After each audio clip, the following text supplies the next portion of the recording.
Brief introduction of our speakers. Kathy Kershner is currently serving her first term on the Whatcom County Council, and that term began January of 2010. In 2012, she also is chair of the County Council and Flood Control, is that still true? Zone District Board of Supervisors, and she's a member of the Council's Health Committee as well. As an example, she is a retired Navy lieutenant with a longtime social service background and record. Welcome to Ms. Kershner. And Mr. Sweeney hails from Olympia, Washington, and received his graduate degree in communications in 2008 from Western. Go Vikings. He's worked as an organizer for a number of political campaigns, including our own Jean Milius's campaign, correct? Yeah. Yeah. It didn't quite pan out. Sorry, guys. Yeah. That's okay. We invited you anyway. Yeah. Yeah. And he's now a consultant and what he calls a citizen journalist. He has a blog called The Political Junkie. Anyone seen the blog? Thank you. His day job, what is that day job? Assistant Director of Annual Giving and Alumni Membership, Western Foundation, a Western employee. So, okay, so what I asked our speakers to do was to speak for no more than 10 minutes, a number of minutes, not to exceed 10. As food for thought, our students will definitely want to take notes, I would assume, because they may have questions that they could use for their reflection papers. And then we'll open it up to the audience. All right? So I'm going to ask Mr. Sweeney to go first. All righty. Well, hi, everybody. If you will wave if the sound isn't coming through, that would be awesome. My name's Riley Sweeney. That introduction kind of covers it. I've worked for a bunch of different Democratic campaigns. And I'm here to talk about environmentalism and politics, or as I call it, worst roommates ever. I identify as an environmentalist because I hold the radical view that clean drinking water and having a beautiful world around us is a good thing, and we should protect it. And I believe that government is one of the most effective ways to protect our environment. And I realize that it can be quite frustrating. I talk to a lot of environmental groups and environmental candidates that just want to say, the system is broken, especially the two-party system. We can't enact any sort of meaningful change. And I say no, absolutely not. You can still enact change, and you can enact change that stays for generations. And what it requires is a heck of a lot of patience and kind of rethinking how you approach these problems. So part of the thing you need to understand is that the skills required to get elected are not necessarily the skills required to do the job. I like to describe politics as showing up for a job interview at a hospital and them saying, "Why don't you bake me a cake?" And you're like, "What?" And they're like, "A cake. If the cake's good, you can start brain surgery tomorrow." Because that's what politics is for a great deal, is that the skills required to get elected, such as reaching out to people, giving speeches in public settings, something that terrifies me, clearly, not trying to fire Big Bird. Those sort of skills are all things that don't necessarily translate into the skills required to do the job, such as if you're running for governor or for county executive, being detail-oriented and thorough and a good manager, or if you're a legislator, having a depth of knowledge about the policies that are involved. Those skills don't necessarily come hand in hand with the people we elect. So advocacy groups, activists, there's a lot of ways that you can fill those gaps between the people who get elected and the skills that they need to do the job. So you can even find, so I often find myself in situations where I'm meeting with candidates who they agree with me, but they don't have the knowledge base to defend their decisions in the public sphere. So they're like, yes, I'm voting for that. Why? Well, because Jean Milius told me to. that doesn't quite fly in the public sphere. You need to know and understand what you're talking about. And that's part of the challenge that advocates face. So it can be frustrating. It can be, often politics it feels very much like leaping through several flaming hoops and then discovering that you've just been going in a circle. But it can be really worthwhile. I tend to stress 3 things when I'm talking to candidates and advocates and activists and Huxley grads who want to change the world. I stress 3 things as things to bear in mind. First of all, presentation matters, often more than substance, as we discovered with the presidential debate. When I first started out, I was working for Congressman Norm Dix in Kitsap County. Anyone here from Kitsap County? We got 1, 2? For those of you who don't know, it's very much a Navy town. Bremerton especially is a Navy town. So I did not look like this when I was doorbelling in Bremerton. I was clean shaven, I had short hair, I looked very, very sharp and clean cut, because that's what they wanted to hear. They wouldn't listen to me. And even though I was saying the same things, they wouldn't listen to my message as thoroughly if I looked my usual scruffy self. So presentation matters. I always remind candidates that you hold the microphone like an ice cream cone so that people can hear you. You speak articulately, and you always have 3 things that you say, and you say what you're going to say, and then you say it, and then you say what you said. You all follow that? Item number 2, message matters. So environmentalists have kind of a unique challenge, which is our message is, stop doing that, which can come off a little confrontational and a bit of a scold, like, please stop driving your car, you're poisoning my air. Well, what am I going to do? Finding environmental stories that can be presented in a positive manner is absolutely essential. There's a great magazine published out of Bainbridge Island called Yes Magazine. Has anyone seen Yes Magazine? Yeah. It is entirely filled of positive environmental stories, or I guess positive stories for changing the planet, which isn't necessarily the same thing. But, and I love it because it reframes a lot of these central conflicts where you're trying to convince people to do the right thing, but it reframes it as a positive message. And that's something that environmental advocates should always bear in mind, is how are you going to change how people view things? I was talking with some environmental advocates here in Whatcom County who were concerned about the coal trains. Sorry, plug your ears, Kathy. They can't talk about coal trains much.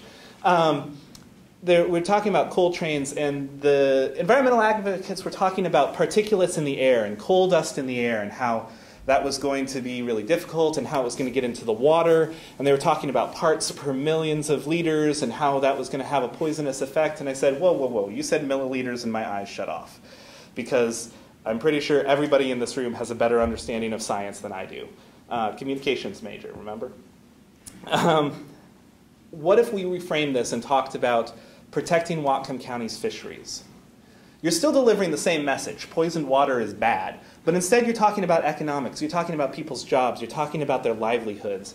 And suddenly protecting Whatcom's fisheries is a much more persuasive message for a much wider audience than particulates per liter of water. So the message... I think you might have 2 minutes. Okay, I'm almost done. I'm on my 3rd thing. Remember how there was 3 things? Yeah, I do remember. Okay. My 3rd thing is to be effective. Make sure that the change that you're advocating actually does what you want it to do, otherwise known as the law of unintended consequences. I'm going to take another coal-related example because it's current. There was 2 groups in this last year that have been lobbying against the proposed terminal out at Gateway Pacific, Power Past Coal and Coal Free Bellingham. One of them advocated an initiative on the city ballot that would legally ban coal from traveling through the city. Except that it wasn't terribly legally sound. So you got a bunch of people all worked up about it, and it got stricken from the ballot. The other group, Power Past Coal, motivated people to submit comments to the environmental impact statement so that they'll be considered in the assessment of the I Fell Asleep. But it was much more effective because it was working within the context of the political change that needed to happen. The environmental impact statement was going to be viewed by the people making the decision, and it was driving people towards an effective goal, as opposed to getting people worked up onto something that's just going to get stricken from the ballot, and even if it did pass, it wouldn't be legally binding. So I always remind people to be effective. What are you trying to achieve? And make sure that your tactics suit your goal. So that was my 3 things: presentation matters, message matters, and be effective. Politics is difficult and challenging for environmentalists, but I love it, and it's absolutely essential, because if you're not talking about these sort of issues in the political sphere, who will be? It's not going to be the environmental voice that's heard. So always be involved, vote your whole ballot, and that's pretty much it.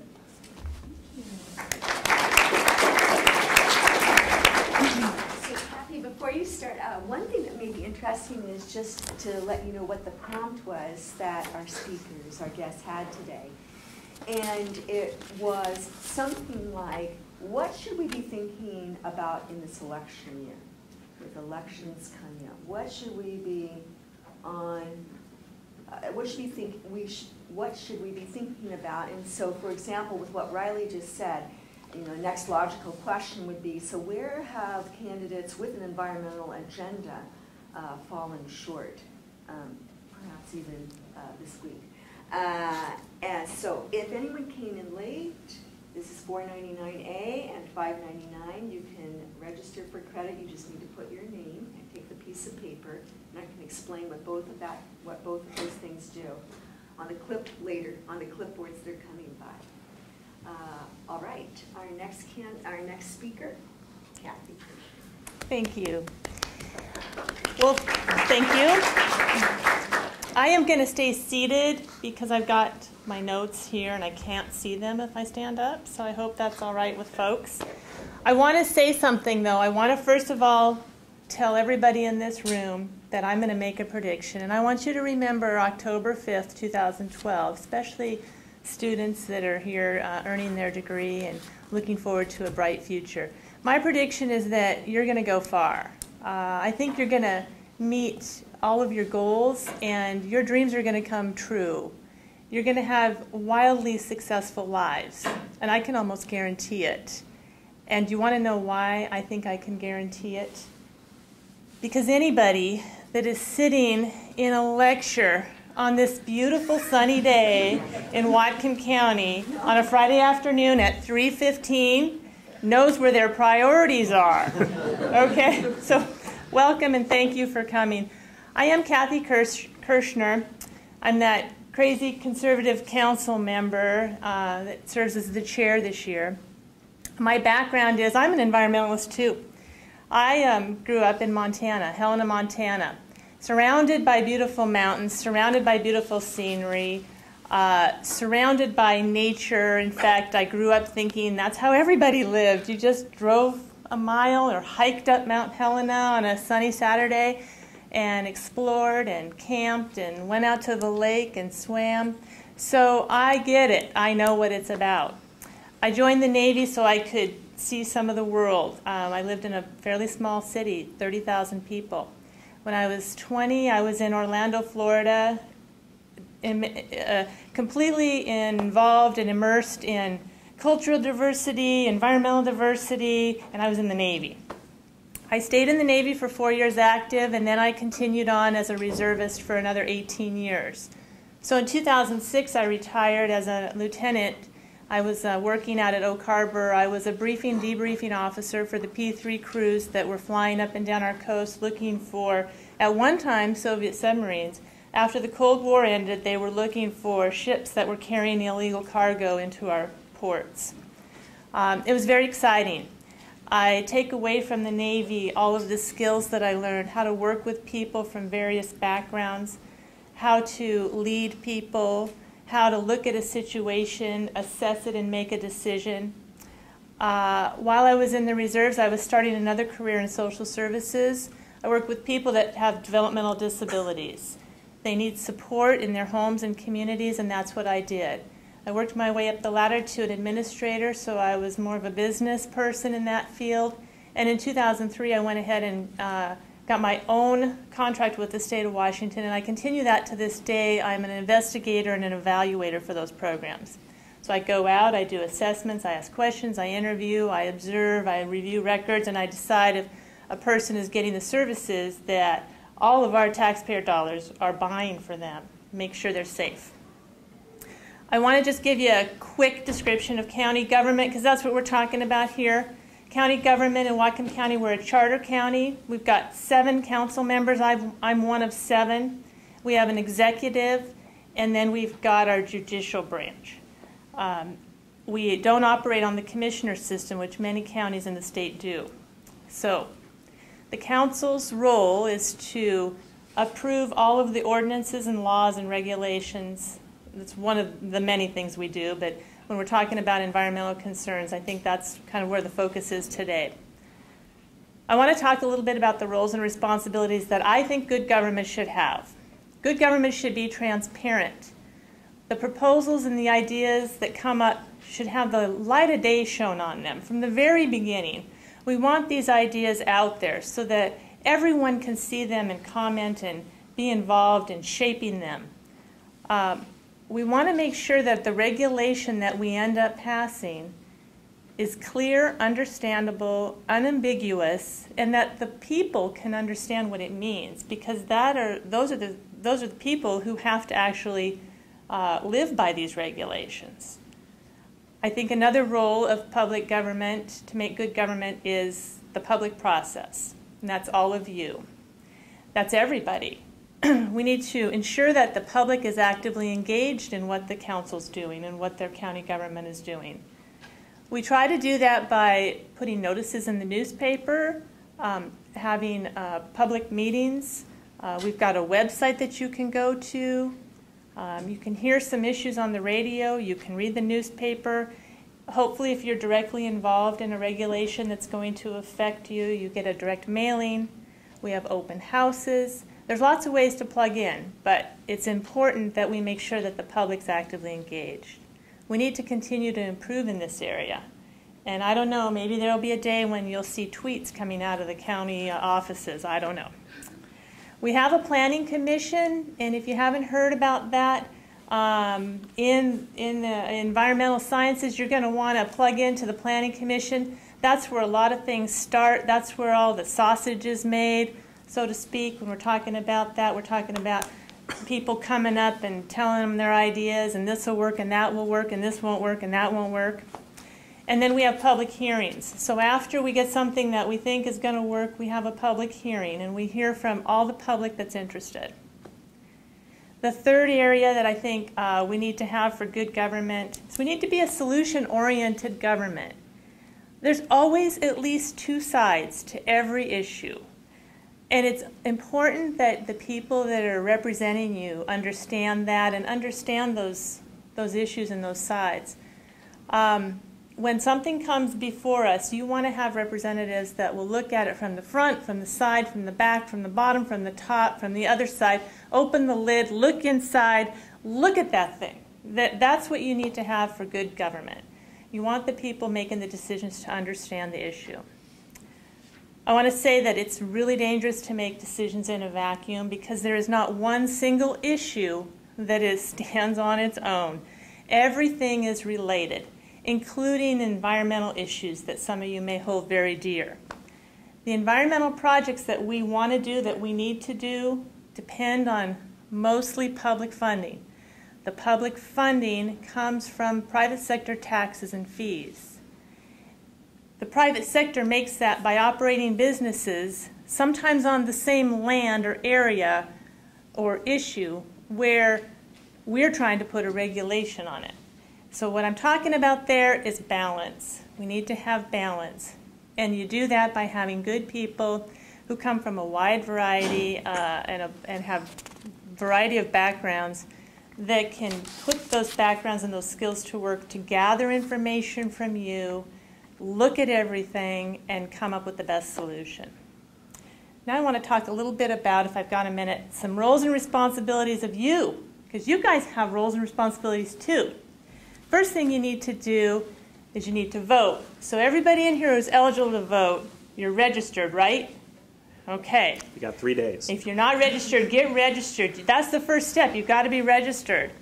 You need to know yourself. You need to know your values. You need to sit down and do a personal inventory of who you really are and what you really think. And I liked what Riley says. You can't take someone else's word for it. You need to research the candidates. You need to look at them. Are they people you respect? Are they people who are going to do things that you want to see done?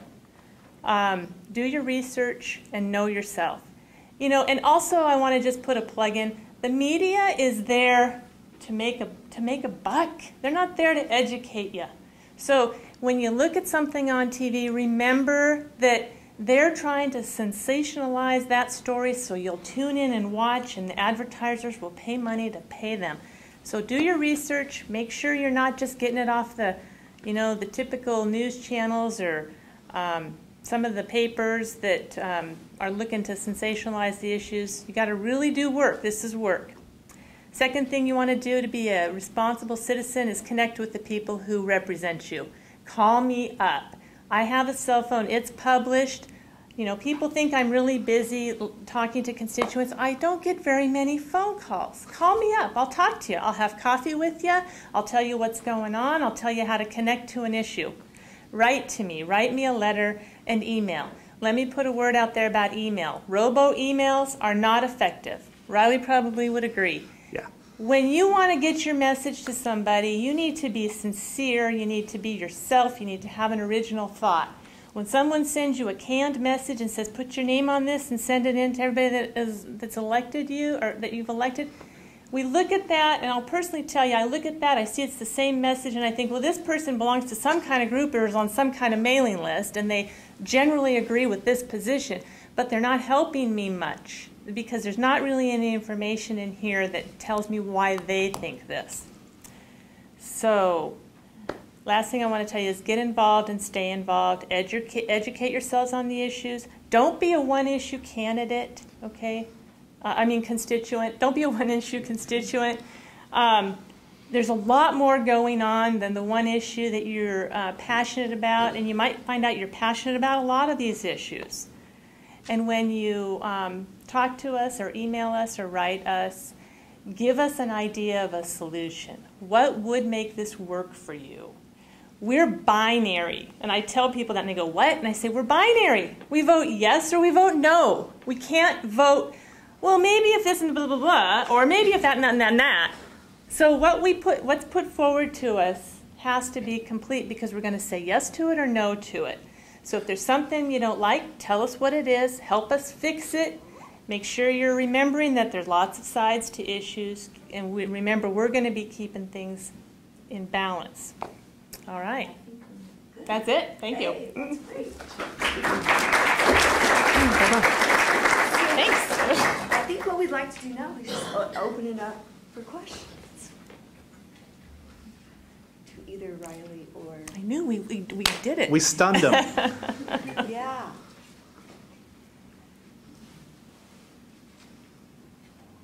How many of you watched the debate? Oh, okay, there's a question. Should Huxley College be producing students that are environmental advocates or environmental analysts? Well, Good question. Yeah. I would say Huxley already produces environmental experts.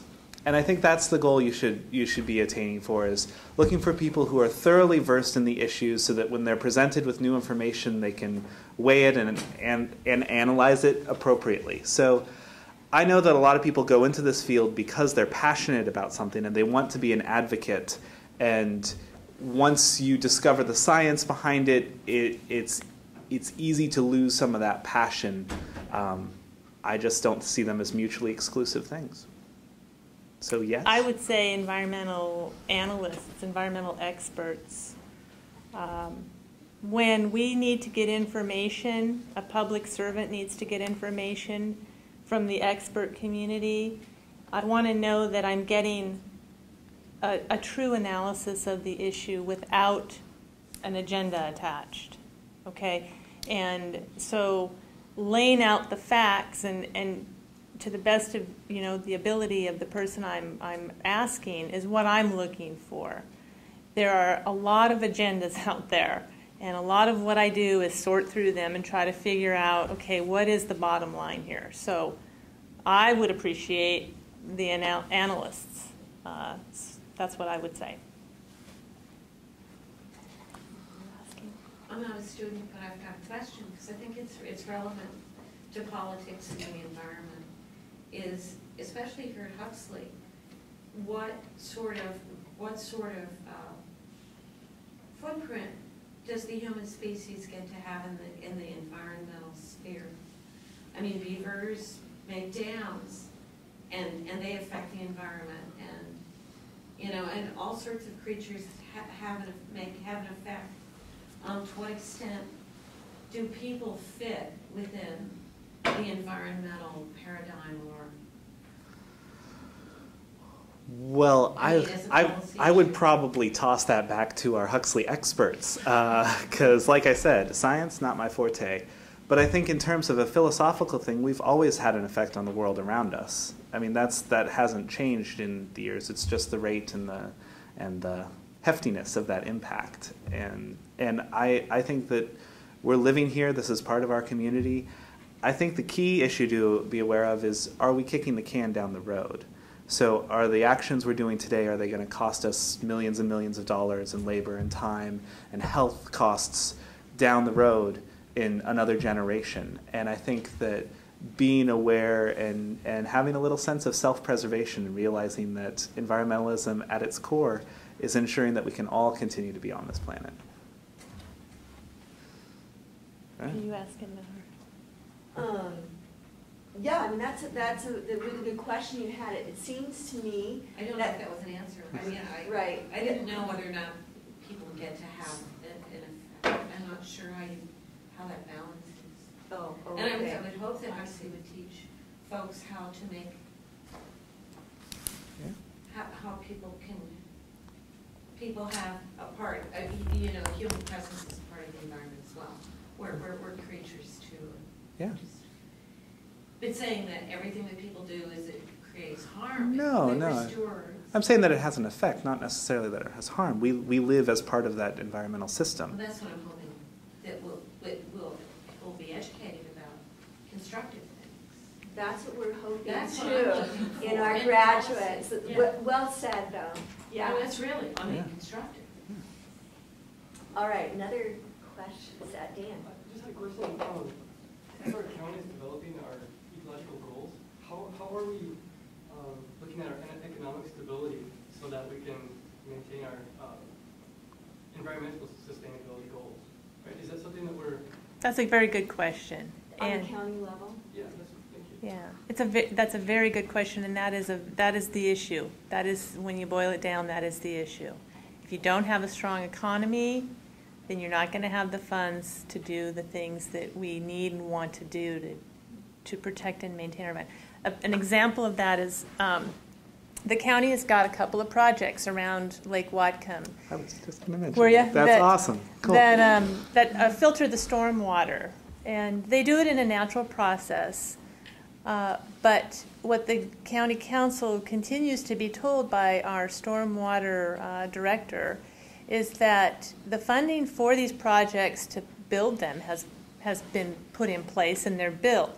But the real issue now is that we've got to maintain them. And where's the funding going to come to maintain these projects so they continue to work?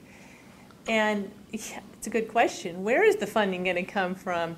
It's going to come from, we all know, it's going to come from the taxes that we pay, the property taxes that we pay. And so how do people pay those property taxes? Well, they need to have a job. So it's tied. I mean, it's so closely tied. If our economy does not do well, then our general fund and all of our funds go down. These projects are put on hold, and we can't do them, and we can't maintain them. And then it becomes about priorities, and you'll hear that, some of the council members are always talking about priorities. Are we going to prioritize our sheriff's department? We've got to pay for the court system. We've got to pay for a jail and a new jail. And we've got to make sure a lot of things are happening. And it's a good question. So I think, if you guys are going to take minors in anything, take minors in business. so that you can go out there and you can kind of figure that part out. So when you're helping shape policies about the environment, you're doing it from the perspective of how to make it a sustainable practice, because you also know how the business community and the economy needs to remain strong to pay for that. And sometimes they're not necessarily in conflict. One of the things that is in front of the county council right now is the Lake Whatcom reconveyance. Anybody here heard of that one? Where we're looking to transfer a large quantity of the land around Lake Whatcom under county control. Right now it's under state control, and we want to return it to being under county control. And the argument for, and as Kathy points out, there's more than one side to everything, but one of the arguments for is that it'll create a huge boom in our tourism industry, because biking has really taken off in our county, and it could be a draw for people and really drive a lot of businesses in our area, because we have this gorgeous scenery and this interactive recreational land that would be under local control, so that we could decide if there's going to be trails there and that sort of thing. On the other side, you have the costs of 2 extra full-time people who have to keep track of that and manage it and all that stuff. So keeping our sustainability priorities as well as fueling our economic growth, they're not always black and white, one or the other. Sometimes they're thoroughly intertwined and not easily determined which one's which. Mm-hmm. Good point. Casey, did you have a question for Me? Yeah. Lisa? Oh, I see, okay. Riley, I was wondering when you were talking if you had someone in mind. I mean, it seems like you had really good advice for how candidates, especially as you were saying with an environmental, on an environmental platform, say, should put themselves forward and be clear in their communication. Yeah. Do you have, is there anyone that we should be? I was just more addressing it, not necessarily just for candidates, but people who are passionate about making a change in their political system. Kathy sees people coming up to her dais, and she'd never probably say this too much out loud, who just are completely scattered and aren't being very persuasive. And I would just hate for somebody on either side of the issues to be unpersuasive. And I think that was just my central goal, was trying to get people, if you care about something, then you should care about it enough to put your argument together in a way that makes sense. I don't know if I've done that effectively enough here, because I'm more comfortable writing than talking, but that's basically what I was going for. Okay, I know that Sarah had a question, and then you, Sarah. Okay. So the private sector has a role in terms of creating revenue for you guys to use. Mm-hmm. And in terms of conservation, do you see businesses or the private sector having any other role in conservation other than supporting the government? Mm-hmm. I do, yes, and I think that our businesses do for the most part, a great job of that. I think that we're fortunate in Whatcom County to have very ecologically minded businesses that want to do the right thing. I haven't run into any business actually that wants to do the wrong thing. They just want the right thing to be made easier for them to know what it is and to do it. They don't like to get blamed for all the problems all the time. And yeah, I would say those would be my points, yeah. Hi, my name's Greg. I'm not a recent graduate of this facility, but I graduated from Western Washington State College. Go Vikings. Physical science. So, my question is, it's kind of like to all of you guys.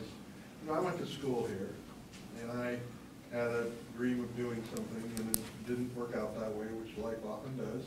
And you get into another life, and you may not be environmentalist, you may be doing something else, and so your life goes on. And right now you're really motivated and excited, but as your life goes a little bit farther, and you get involved in maybe raising a family or a different job or a different career, how do you recommend? I mean, I had the same problem. I went all through my life and voted all my life, but really didn't realize what I was doing until I got older. How do we encourage these young folks to stay involved? Not necessarily just because they're environmentalists, but be involved in the process, which we're losing people being in the process. How do you encourage them? Well, I would say, you're all going to graduate, and you're all going to go out and get that first job. You're all going to pay taxes on your first, well, I know you guys have all had jobs before. You know, you have to pay attention. You've got to look at that pay stub and you see how much money comes out of the work that you do. It's important that you know how that money is spent. You drive down your community neighborhood street, or you live in the county and you drive down the roads, and you know, if you see the roads aren't being maintained, if you see the crime rate going up in your community, that's stuff that is affecting you, that your local government has control and responsibility for. Just keep your eyes open. You're all smart people, or you wouldn't be sitting in this room. You're going to be the leaders of tomorrow, all right? And you probably hear that all the time, and you think, oh, I'm so sick of adults telling me I'm going to be the leader of tomorrow. But you are. You're the leaders of tomorrow. We are putting all of our hope in you. So, by golly, do your job, okay? You've got a responsibility. Stay informed and involved. If I might add just one more thing, also your vote has a huge effect, especially on the local level.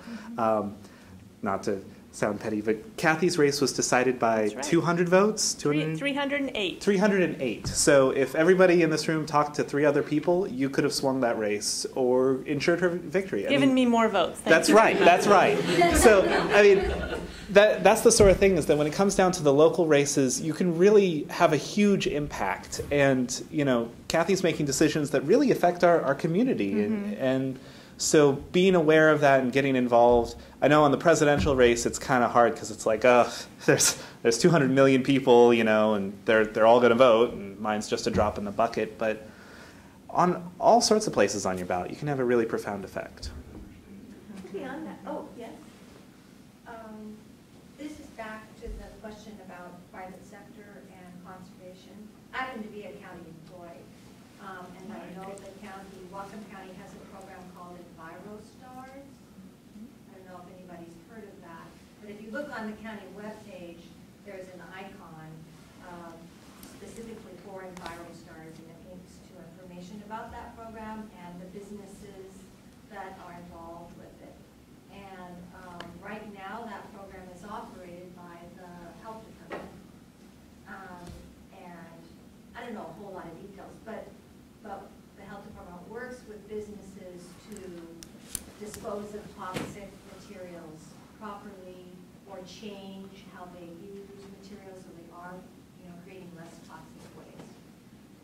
And the number of businesses in Whatcom County has grown quite a bit. I don't know how many there are right now, but it is an active program in the county.